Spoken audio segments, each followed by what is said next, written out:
Embora, povo amado de Jesus, bora para mais uma live do meio-dia com a Dani. E hoje eu vou falar sobre as palavras, o poder das palavras na nossa vida. Eu sei que às vezes é tão difícil a gente controlar aquilo que a gente fala, mas hoje é sobre isso. Gente, eu tô fazendo as lives aqui na página antiga, eu vou explicar o motivo. E por favor, nos ajudem! Eu preciso ter 10 mil seguidores na página nova para que eu possa fazer uma live lá. Então, continuamos por aqui apenas para as lives. Hoje eu vou falar sobre o texto que fala em Provérbios, que vai falar sobre o poder das palavras. Sim, no processo de restauração, seja pessoal, seja familiar, seja do teu trabalho, sobre aquilo que Deus está restaurando nesse momento na tua vida, o teu relacionamento com Ele, o Senhor. As palavras têm um grande poder. Na realidade, elas determinam a vida e a morte e o que nós vamos comer das palavras que nós falamos. Um dos erros que eu cometi no meu processo foi abrir a minha vida para todo mundo. Sim, não cometa esse erro. Até se você não estiver passando por restauração, cuidado com o que você fala da tua vida por aí. A maioria das pessoas, elas não estão no intuito efetivamente de te ajudar, e isso é uma pena. A maioria das vezes o intuito é muito mais de te julgar ou de ser curioso sobre a tua história. A maioria das pessoas quer ficar por dentro do que está acontecendo, mas efetivamente ajudar, efetivamente ser um canal de bênção na tua vida, efetivamente não. Na maioria das vezes elas ouvem o que você está falando e depois guardam aquilo para usar contra você. O texto que me inspirou para essa live, que o Senhor falou comigo, foi de Provérbios. Eu vou ler aqui para vocês. Provérbios capítulo 18, versículo 21, que vai dizer: morte e vida estão no poder da língua, e bem quem a utiliza come do seu fruto. Aí eu te pergunto, que tipo de palavra você está lançando dentro da tua casa, sobre você, sobre os teus filhos, sobre o teu trabalho, sobre o teu casamento, sobre o teu cônjuge, enfim, sobre tudo aquilo que o Senhor tem colocado na tua vida como algo para você administrar. O que você tem falado? Você já acorda o dia dizendo assim: ai, que inferno de vida, que inferno de situação. Ai, maldito o dia que eu conheci essa pessoa, maldita a hora em que eu me casei com ela, maldito isso, maldito aquilo outro. Ou então, você até nem diz maldito, mas você começa reclamando de tudo, murmurando por tudo, questionando tudo. A tua palavra é sempre negativa, você nunca tem um coração grato, você tá sempre maldizendo. É tipo assim, o dia amanheceu nublado, dia nublado. Aí o dia amanhece ensolarado, você diz: ai, que calor, nem para amanhecer nublado. Eu sei que quando a gente não tá bem, nada tá bem, o céu pode estar azul e o sol truando lá em cima, mas pra gente é como se tudo estivesse cinza. Tá, mas o que eu faço com as minhas palavras quando tudo tá cinza? Porque sim, a vida não é um parque de diversões, nem todos os dias a gente vai ver cor num dia ensolarado. Mas é muito mais sobre o que eu falo do que sobre qualquer outra coisa. Tem dias que realmente a gente tá chateado, tá magoado. Eu costumo ter uma autoanálise. Quando eu tô magoada com uma situação, ou aborrecida com uma situação, ou chateada com uma situação, eu algumas vezes consigo engolir o que eu estou pensando, porque sei que se falarei no auge da emoção, e aquilo dali não é uma verdade, é só a emoção do sentimento vindo para fora. Mas quando eu não consigo, ok, tem dias que eu não consigo, eu não vou ser hipócrita aqui. Eu já disse pra vocês, se vocês estão procurando perfeição em mim, eu preciso dizer que vou decepcionar e decepcionar muito. Mas nos dias que eu não consigo, eu costumo dizer, e normalmente eu tenho esse tipo de conversa com o Daniel, quando algo tá me magoando, me chateando, não sobre nós dois, que eu e ele a gente se resolve rapidinho, mas assim, algo externo tá acontecendo, eu digo pra ele, ó, o que eu vou te falar agora, possivelmente é porque eu tô chateada, possivelmente é porque eu tô magoada, possivelmente é porque isso me aborreceu.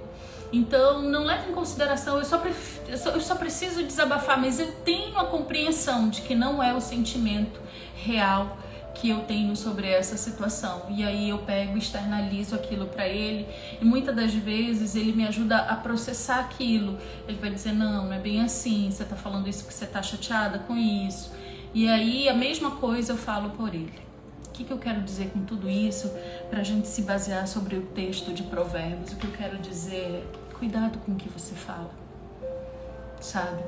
Eu sei que tem dias que a gente acha que é isso mesmo, a vida é uma grande confusão e porcaria.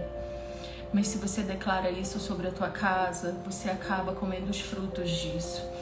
Um exemplo cotidiano é, eu dizia que o Daniel era mentiroso. Eu dizia não, que de fato ele era, tá? Eu dizia, ele é patológico, passou de ser uma mentira usual, aceitável, onde a gente sempre diz assim, não é bem que eu esteja mentindo, é porque, sabe aquela coisa, vamos sair, vamos se encontrar, e você diz, vamos, aí depois você na tua cabeça diz, vou nada. Esse tipo de mentira, que não que ela seja tolerável e nem aceitável, mas socialmente ela é aceita, o Daniel ultrapassava muito isso daí. Eram coisas banais e muito sérias que ele mentia na mesma proporção. E eu dizia assim, eu não suporto mais conviver contigo sendo mentiroso dessa forma. Eu não consigo acreditar em uma palavra que tu me falas. Tu mentes por tudo e por nada. Tu é um mentiroso patológico. E em todas as nossas discussões o tema era recorrente. Até que um dia, eu chorando, eu já não lembro mais por qual motivo, tá? A gente ainda não tinha separado de corpos, o casamento tava... Não era nem por um fio, era pela metade de um fio de cabelo. Poucos dias antes de eu descobrir tudo, e eu, uma hora chorando no meu quarto, disse, eu não suporto mais isso, eu não suporto mais isso, eu não suporto. E aí Deus disse, você não suporta, mas a tua boca só abre para falar isso. E na hora eu lembro que eu, muito questionadora que sou, disse, mas Deus, como é que eu vou dizer que ele não é mentiroso se ele é mentiroso? Pois bem, na vida cristã eu e você precisamos aprender a como nós vamos falar, como nós vamos nos comunicar. O que eu quero tá correspondendo com as palavras que eu tenho proferido? Vou explicar aqui para você. Eu queria que meu marido não fosse mais um mentiroso patológico, que ele parasse de mentir por tudo e por nada.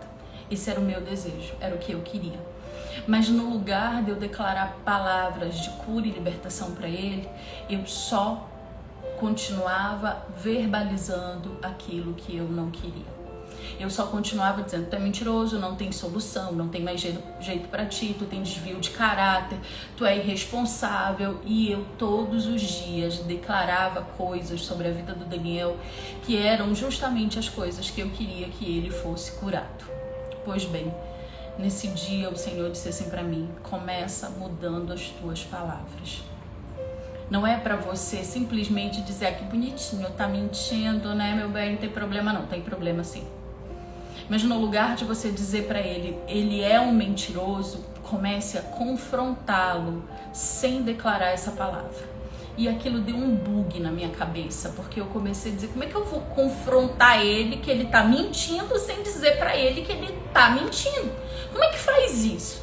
Só que a gente tá tão habituado, tá tão numa caixinha que a gente não consegue sair, que eu comecei a pensar assim, como é que eu posso dizer pra ele que ele está mentindo sem dizer que ele é um mentiroso? E aí no passar dos dias eu comecei a confrontá-lo da seguinte forma, eu comecei a dizer assim, você sabe que isso daí não tá certo, né? Mas você sabe que Deus está tratando isso na tua vida. Ou seja, eu estava dizendo pro meu marido, eu não acredito em você, você está mentindo sem usar a palavra, você é um mentiroso, não tem mais solução pra ti. Então eu comecei a dizer, você sabe que isso não tá certo, né?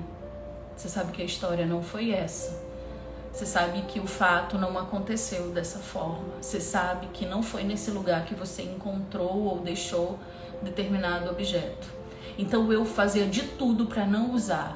É impossível, é mentiroso, não tem caráter, porque eu queria que ele fosse transformado por Jesus. Da mesma forma, se a gente começar a dizer que é impossível e não tem solução, o que eu e você vamos viver, além da impossibilidade que já é natural da situação que está se vivenciando, é o impossível e o não tem como. E aí eu te pergunto nessa tarde, quais são os frutos que você tem comido da colheita das palavras proferidas? Sabe? Eu escuto muito, principalmente dos homens, a minha mulher é irredutível. E bora combinar, eu e tu aqui que é mulher, né? A gente é mesmo. A gente fala, luta. Mas um belo dia, a gente chuta o balde. E aí, meu irmão, buscar esse balde. Jesus na causa da gente mesmo. E aí a maioria dos homens se vê assustados quando uma mulher diz, não, acabou, pronto. Eu lutei, eu chorei, eu briguei, eu clamei. Não resolveu também, agora quem não quer sou eu.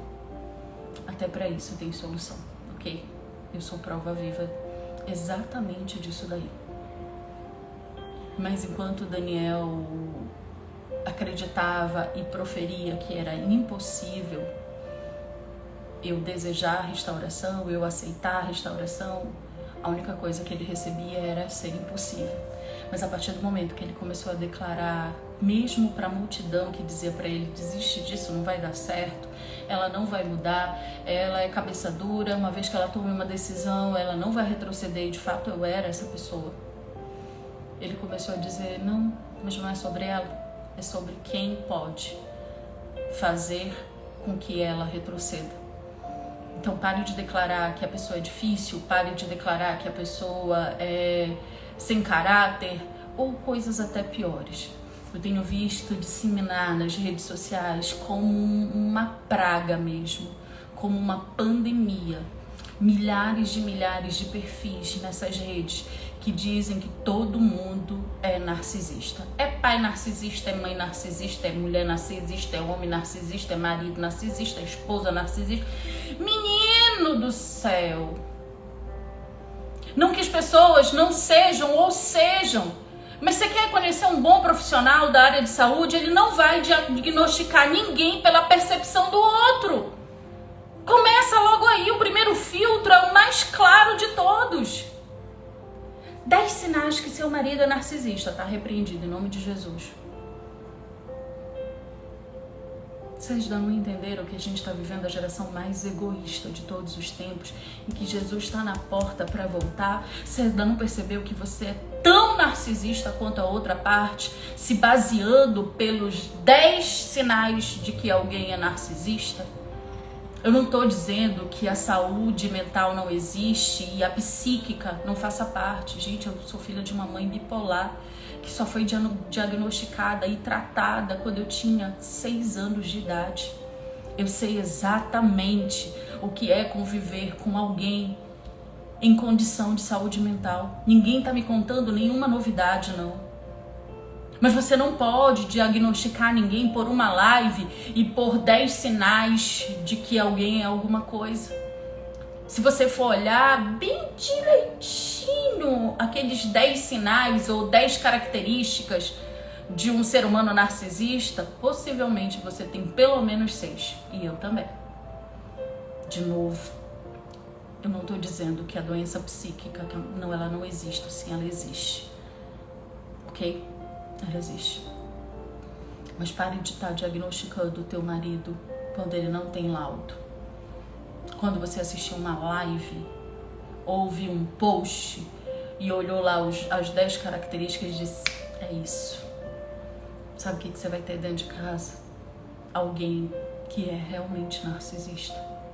Cuidado com o que vocês falam. Cuidado com as coisas que vocês declaram sobre a vida dos outros, sobre a tua própria vida. Ah, eu sou alguém que Deus esqueceu. Oi? Ah, eu não tenho sorte. E o que é sorte? Ah, o meu filho não tem jeito. Oi? Ah, essa situação não tem como resolver. A gente vai comer os frutos das nossas palavras e se a gente não cuidar delas, eu posso te garantir que serão frutos muito amargos. Vocês sabem que eu tô com uma nova página, que essa página, com o passar do tempo, ela vai ser totalmente desconectada. Eu tô aqui fazendo essa live porque eu ainda não posso fazer live na outra página por conta de não ter alcançado um número de seguidores. Mas o que eu quero dizer pra vocês, todo começo é difícil. Todo começo vai fazer com que a gente volte para aquele lugar que a gente acha que é mais seguro, que a gente não tem tantos problemas, que as coisas são mais, entre aspas, fáceis. Todo recomeço ele é muito difícil. E o que eu declaro e o que eu me determino a fazer é o que vai transformar o difícil em possível ou não. É muito mais fácil a gente recorrer para recursos que a gente já conhece, mas que nesse momento não dão efeito algum. Que o Senhor quer falar comigo e com você nessa tarde. Permaneça. Permaneça. Permaneça. Permaneça. Permaneça quando tudo diz para você parar. Permaneça quando, no meio do teu propósito, você sabe exatamente o processo que você está passando e as outras pessoas não compreendem esse processo. E você se torna alguém incompreendido, julgado, apontado, desmerecido. Aonde Deus te levanta de algumas mesas porque Ele sabe exatamente o que estão falando de ti, mas na hora que Ele te retira, você fica se perguntando: o que eu fiz de errado? Eu só estou seguindo aquilo que Deus está dizendo para mim no meu secreto, e o que eu fiz de errado? Você não fez nada, Deus está te tirando de lugares da onde você não sabe o que acontece nas tuas costas, mas Ele sabe exatamente. Cada palavra que foi dita contra ti, cada intenção, cada julgamento, cada apontamento. Só viva o processo. E eu preciso te dizer que na maior parte do tempo ele não vai fazer sentido. Na maior parte do tempo ele vai tirar de perto as pessoas que você achavam que estavam junto com você nessa jornada. Ele vai colocar novas pessoas que você pensa: meu Deus, mas eu não tenho nada a ver com essa pessoa. E o Senhor diz: mas é ela agora que vai caminhar contigo. Até que chegue a entrada de Canaã. Eu sei que não é fácil bancar as nossas escolhas. Eu sei que é muito mais fácil a gente reclamar, murmurar, chamar a pessoa, falar um monte pra ela, dizer: vem cá, fulano, deixa eu te situar bonitinho aí. Quem tu pensas que tu és pra tá falando ou me julgando? Eu sei. Mas se tem uma coisa que eu aprendi no processo de restauração foi: há momentos que até o que eu falo, que é certo, que é justo, o que está dentro da palavra, se eu fizer isso no momento errado, eu posso trazer ainda mais problemas. Uma das coisas que a gente precisa aprender em descansar em Deus é nos momentos de silenciar, ainda que você tenha razão. Nos momentos de ouvir e não revidar. Nos momentos de ser removido de mesas sem que você entenda porque está sendo removido e está tudo bem. Tudo bem que não está bem, mas precisa estar bem. Precisa. É sobre confiar em atravessar uma ponte que você simplesmente não vê a estrutura. Você está pronto para isso? Eu disse na live de anteontem que às vezes o silêncio de Deus é uma oficina de tratar conosco. E que é no silêncio dele que muitas das vezes o nosso milagre é gerado. E se Deus gera milagres num aparente silêncio, que a gente teima em estar falando o que não deveríamos estar falando naquele momento? Por que a gente teima em querer dar a nossa opinião no momento que Deus não está dizendo dê a sua opinião? Em Eclesiastes, Salomão diz que há um tempo determinado para cada coisa. E aí a pergunta que eu faço para você, e que fique como uma chave de meditação para todos nós: o que você tem falado tem te levado mais para perto do processo e do propósito, ou tem te afastado ainda mais deles? Não tenha medo de passar pelo processo. Ele vai ser árduo, ele vai doer, e quem disser que isso não é verdade é um grande mentiroso. Mas o propósito, ele é vivido por quem não vai retroceder. Vai passar pelo julgamento, vai passar pela acusação, vai passar pelo descredenciamento, porque de uma hora para outra você passa a não ter valor nenhum para absolutamente nada, você está errado até se respira. Respirando, você está errado pro povo. Ninguém vai acreditar. Mas você precisa acreditar. Ninguém vai compreender, mas você precisa se manter firme, mesmo sem que tenha compreensão. Ninguém vai incentivar, mas você precisa se manter motivado, porque você recebeu um direcionamento e uma promessa. Isso vale para a restauração do teu casamento, isso vale para qualquer área da tua vida, isso vale para a nossa jornada. Nessa tarde, a reflexão que eu deixo para você é: seja fiel a tudo aquilo que Deus tem falado com você, através da sua palavra, através de uma ministração, através de um louvor, através de um profeta, através de sonhos, através de até de ouvi-lo num pôr do sol que você assiste. Não importa a forma como Deus encontrou de se comunicar contigo, mas você sabe exatamente que foi Ele que falou. Seja fiel ao que Ele falou, ainda que todo mundo possa ser de dentro ou fora da igreja, da família ou fora dela. Diga para você que é loucura, tá tudo bem. Que sejamos loucos, mas loucos por Cristo, obedecendo, honrando, acreditando e permanecendo. Boa parte da nossa jornada vai exigir exatamente isso de nós. E talvez isso seja a entrega mais difícil que vamos ter que fazer. Até aqui o Senhor falou comigo nessa tarde, e que de alguma forma essa palavra possa tocar no teu coração. E você que talvez estivesse em dúvida, porque as pessoas falam, porque as circunstâncias batem, porque o medo chega.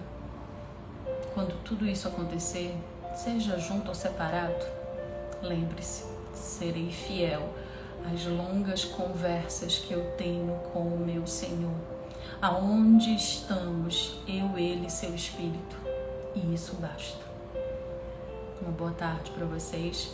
E quem ainda não segue o novo perfil, por favor, me ajudem, amém? Um beijo. Até amanhã, novamente no Meio Dia com a Dani. Fiquem com Deus, a paz do Senhor.